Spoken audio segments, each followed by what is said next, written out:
Hi, y'all. My name is Heron, and I'm feeling a little bit under the weather today, so I hope you'll be patient with me. I just got a COVID vaccine, and they always kind of hit me really hard. Um, but, I wanted to get this video out now because I'm starting a new job soon. Hooray! Today, I wanted to talk about a sort of complicated topic for a lot of adults.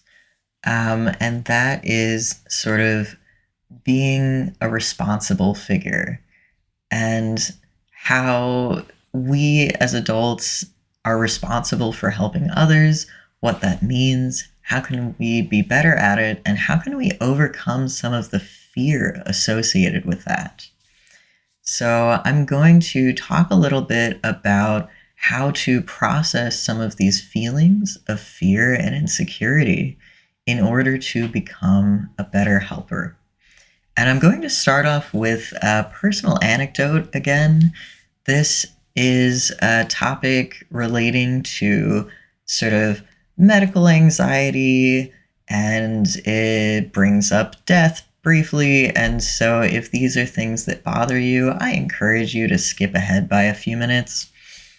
Um, Otherwise, stick around because this is a this is an interesting story. So I'm currently in the process of getting a job in the healthcare industry. There's an awful lot of paperwork, and I have to do CPR and first aid training.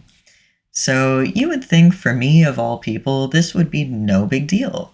I love helping people. I did CPR and first aid training briefly in high school. Should be a no-brainer. But I was so intimidated by the very idea of being responsible for keeping other human beings alive that I put off this training for a week straight after getting the job offer. It is not a surprise to me why that is, uh, because I have my own little history with being in charge in these sort of situations. Um, so the first and only time that I have needed to call 911 in order to help someone in an emergency, he died. When I was in my early 20s, I moved into my first apartment. I was very excited. I had a next door neighbor who was a middle aged man who had some heart problems.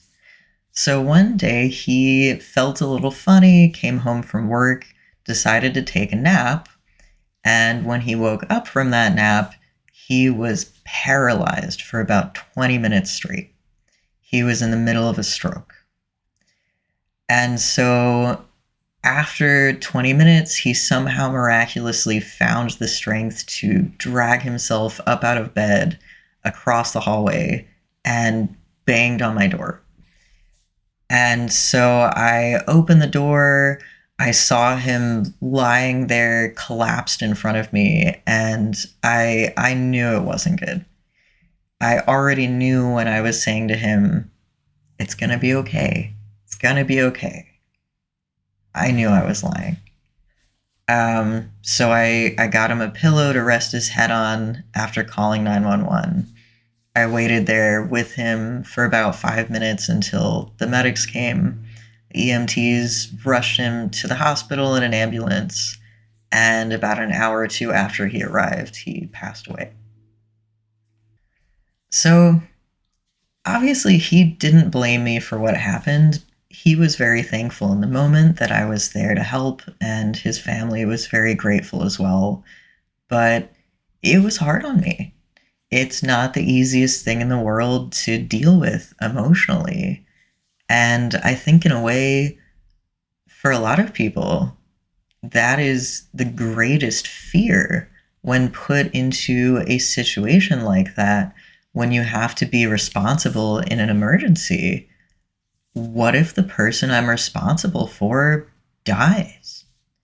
What if I'm not able to help them? And then inevitably you think, what if somebody else would have? been able to save them?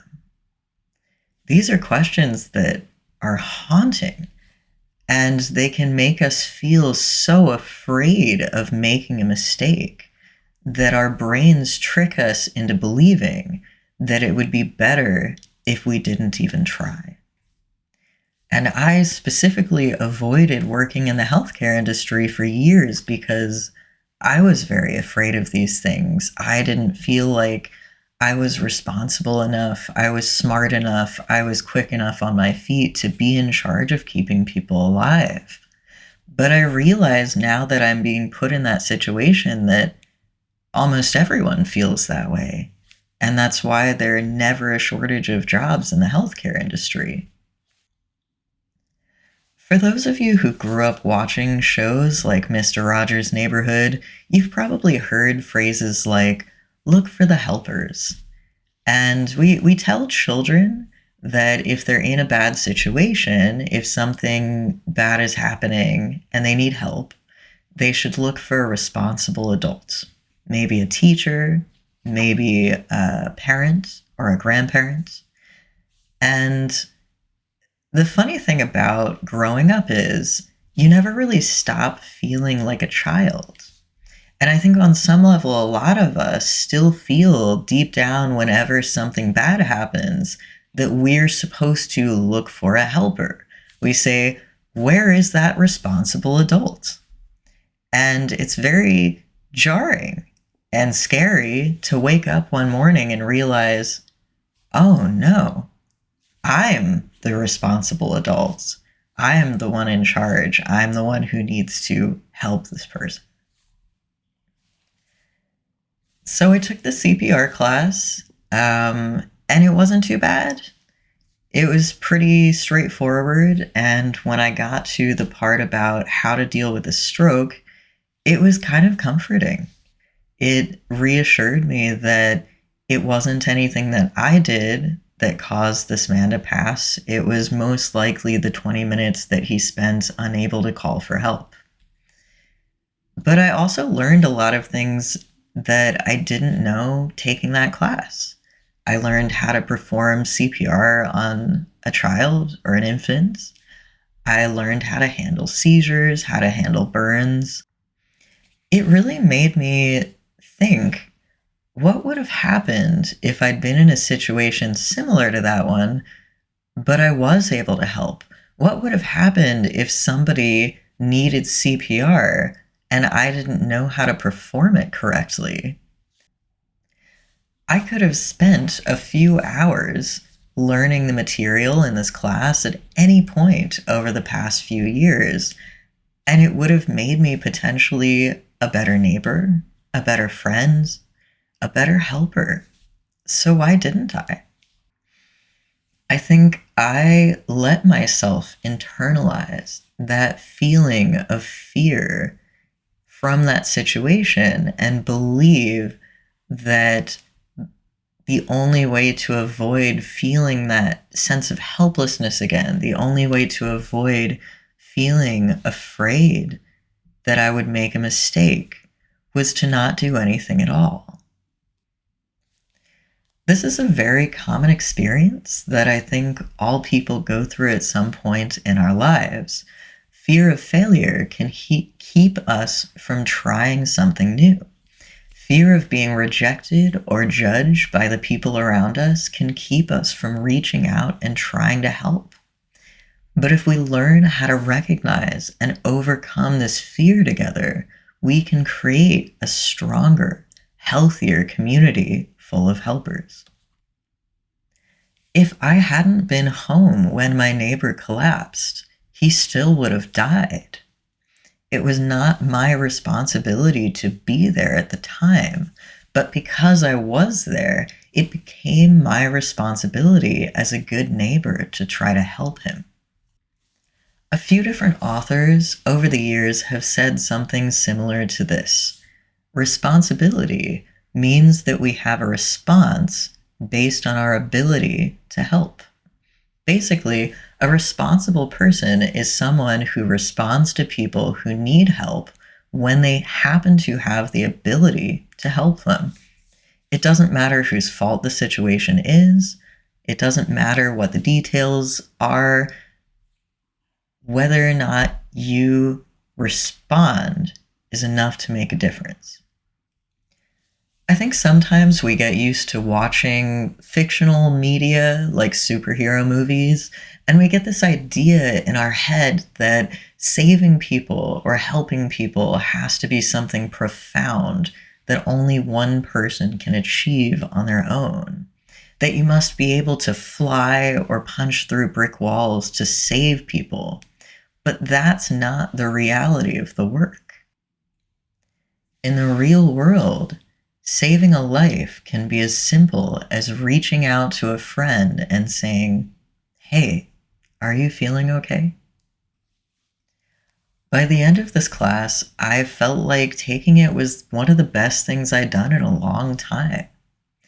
I remember feeling very helpless and hopeless over the past couple years and thinking, I don't know what I can do to help the world right now. And I realized that making a difference, it's not always about doing the hard thing. Sometimes it's about doing the mundane thing.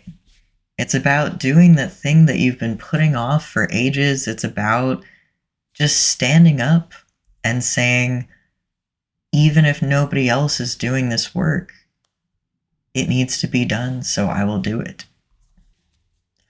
So if you've been feeling trapped by feelings of hopelessness and helplessness lately, if you've been afraid of not being good enough to even try, here's what I want you to do. I've made a list. I don't know if I told you this, but I love making lists. I've made a list of a few things that you can do to help right now that will make you a better helper within your community. Step 1, go to the Red Cross website, link down below, and sign up for one of the following things. 1, you could donate blood or plasma. 2, you could go take a first aid or CPR class. 3, you could be a volunteer. 4, you could donate money. 2, go to guidestar.org/search and search for local nonprofit organizations in your area. Then if you find one you like, reach out to them and ask how you can help.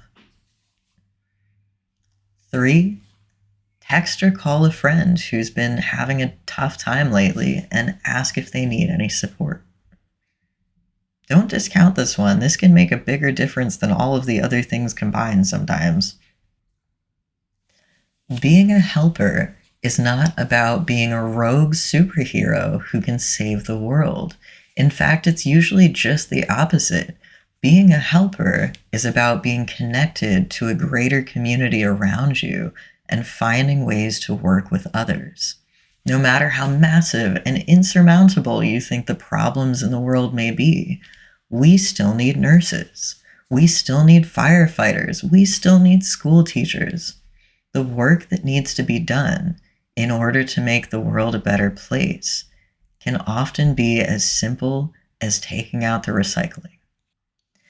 It's not the specific action that needs to be done, which is the most difficult. It's overcoming our fears and insecurities in order to get started. I want you to listen to me for just a second. You are good enough to be the helper. You are capable of being a great friend, a great partner, a great neighbor. You can make a difference in your community no matter what is happening in it. So today, be brave with me for just a moment. Take that one small first step and do one of the things on this list. I'm going to put it back up on the screen for a second. Go ahead and pause the video. Also, I'll put the links down in the description.